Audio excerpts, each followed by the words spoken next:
SBI net బ్యాంకింగ్లో rights ఎలా apply చేయాలో తెలుసుకుందాం. ఫస్ట్ మీ ఆన్లైన్ బ్యాంకింగ్లో లాగిన్ అవ్వండి ఎస్బీఐ. ఆ తర్వాత పైనుండే మెనూలో మై అకౌంట్స్ అండ్ ప్రొఫైల్ సెక్షన్లోకి వెళ్ళి ఫస్ట్ మనం ఐపీఓ అప్లికెంట్ ప్రొఫైల్ యాడ్ చేసుకోవాలి. దానికి ఆడ ప్రొఫైల్లోకి వెళ్ళి మేనేజ్ ఐపీఓ అప్లికెంట్స్. ఇప్పుడు ఈ సర్వీసెస్లో ఏఎస్బీఐ అనే ఆప్షన్ ఉంటుంది.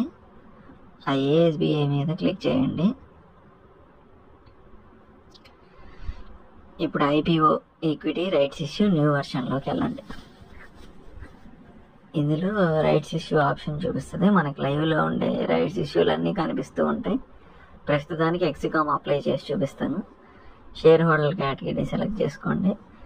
రైట్స్ ఇష్యూ డీటెయిల్స్ కనిపిస్తాయి. Number of